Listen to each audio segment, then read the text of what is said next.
नमस्कार दोस्तों, कैसे हैं आप सब। मैं आशा करती हूँ कि आप स्वस्थ और मस्त होंगे और अच्छे से होंगे। तो दोस्तों, आज मैं आपके सामने में एक रेसिपी लेके आई हूँ जो बहुत ही पोषक तत्वों से भरपूर है। उसका नाम है मक्का। तो मक्के को हम विभिन्न रूपों में खा सकते हैं। एक तो हम इसका चाट बना के खा सकते हैं और इसका हम चीला बना के खा सकते हैं। और बहुत विभिन्न राज्यों में अलग अलग जगह जो है विभिन्न नामों से जाना जाता है। कहीं कहीं तो इसे कॉर्न कहते हैं, कहीं मक्का कहते हैं, कहीं मकई कहते हैं और कहीं इसे भुट्टे के नाम से भी जाना जाता है। तो मक्का जो है वो हमारी सेहत के लिए क्यों महत्वपूर्ण होता है, आइए जानते हैं हम इसके बारे में। यह एक मोटा अनाज की श्रेणी में आता है और पहले नंबर पे जो है चावल उगाए जाते हैं और दूसरे नंबर पे गेहूँ उगाए जाते हैं और जो तीसरे नंबर पे उगाए जाने वाला जो मोटा अनाज होता है वो है कॉर्न। कॉर्न हमारी सेहत के लिए क्यों महत्वपूर्ण होता है, इसमें बहुत विटामिन्स पाए जाते हैं, जैसे vitamin A, vitamin B, vitamin C. और इसमें फाइबर भी भरपूर मात्रा में होता है, कैलोरी होती है, इसमें प्रोटीन होता है और एंटीऑक्सीडेंट की मात्रा इसमें पाई जाती है जो हमारी आँखों के लिए फ़ायदेमंद होता है। और साथ ही साथ क्या होता है दोस्तों कि ये हमारे पाचन तंत्र को भी मजबूत बनाता है। जिसको कब्ज की शिकायत होती है ना, तो और जिसे पेट संबंधी कुछ शिकायत होती है, पाचन से रिलेटेड कुछ दिक्कत होती है, परेशानियों का सामना करना पड़ता है ऐसे लोगों को जिनको कब्ज और पाचन संबंधी दिक्कत होती है, तो ये जो मक्का है वो हमारे पाचन तंत्र को बेहतर बनाने में हमारी हेल्प करता है। ठीक है, तो इसके बारे में मैं आपको जानकारी देते रहूँगी और भी। तो आइए बनाते हैं स्वीट कॉर्न का चाट। यहाँ पे स्वीट कॉर्न उबला हुआ मैंने यहाँ पे रख लिया था और इसके दाने भी मैंने यहाँ पे निकाल के रख दिए थे और कुछ दाने मैंने एक बाउल में निकाल के रखे हुए हैं। तो इसमें क्या करते हो आप, सबसे पहले एक छोटा प्याज या प्याज जिसको ज़्यादातर खाना पसंद है तो वो कैसे भी क्वांटिटी ज़्यादा या कम रख सकता है। और एक टमाटो यहाँ पे रख सकता है। तो मैंने जो आधा टमाटर है वो मैंने यहाँ पे कट कर लिया, क्योंकि मैंने जो चाट है वो पहले से ही यहाँ पे अपने लिए बना लिया था। तो मेरे दिमाग में बात आई कि मैं इसका लाभ उठा रही हूँ, तो मेरे जो दोस्त हैं, जो आप लोग हो, तो आप भी इस ये चाट खा के अपनी सेहत को बेहतर बना सकते हैं। तो मैंने इसमें क्या किया था, ये देखिए आपको दिख रहा है ना, ये बाउल में मैंने बना के रखा हुआ है। तो आइए बात करते हैं कि पाचन संबंधी जो दिक्कत होती है वो ये जो तीसरे नंबर का मोटा अनाज है जिसे हम मक्का कहते हैं, तो वो हमारे पाचन को दुरुस्त करता है ना।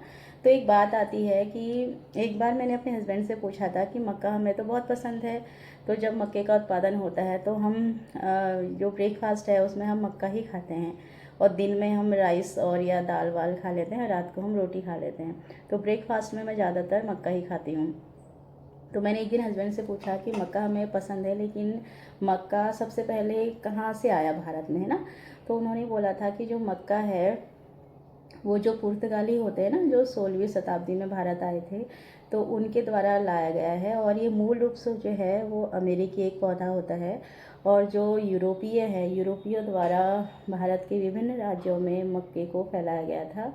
तो इसीलिए मक्का जो है वो हमारे लिए महत्वपूर्ण होता है और ये मक्का जो है मूल रूप से अमेरिकी एक पौधा होता है। तो मुझे तो मक्के का जो बनाया गया जो चाट है वो बहुत ज़्यादा फेमस है।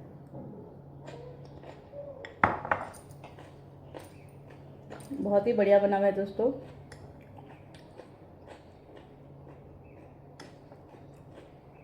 इसमें ना आप अपने स्वादानुसार इसमें नींबू डाल सकते हो। यहाँ पे नींबू का रस आप डाल सकते हैं और जो चाट मसाला है, जो काला नमक है, मैंने इसमें एक हरी मिर्ची भी डाली थी और आधा टमाटर मैंने इसमें कट किया था और प्याज डाला हुआ था मैंने इसमें।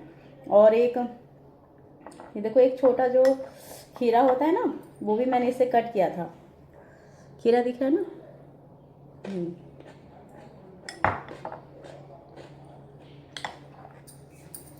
तो इसकी रेसिपी मैंने आपको बता दी है कि किस तरीके से आप मक्के का चाट बना सकते हो, इसका चीला भी बना सकते हो। और इसको लेकिन ज़्यादा नहीं पकाना है, क्योंकि अगर हम होता है ना, जैसे हम ज़्यादा मात्रा में अगर सब्जियों को भी पकाते हैं तो उसके जो पोषक तत्व होते हैं वो ख़त्म हो जाते हैं। तो इसे भी हमें ज़्यादा नहीं पकाना है, ना ही उबालना है। आप देख लीजिए, जब भी आप मक्का बाहर से लेके आते हो ना, तो इसके दाने आप देख सकते हो। जैसे हम कभी इसका कवर उतारते हैं, ये बाहर का कवर है इसका, तो उसमें हम दाने इसके देख लें कि अगर टाइट है, तो अगर ज़्यादातर कोई ठोस दाने होते हैं ना, तो उसमें हमें सीटी लगाने की ज़्यादा 4-5 सीटी में ये गल जाते हैं।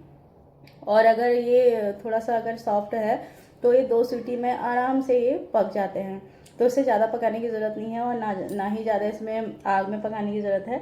तो थोड़ा सा इसे आप, जैसे हम ये मोटा अनाज जैसे भिगो के दालें खाते हैं ना, तो उसका सैलेड बना के खा सकते हैं। तो इसे भी हम कम मात्रा में पका के इसका लाभ उठा सकते हैं और अपने पाचन तंत्र को बेहतर बना सकते हैं।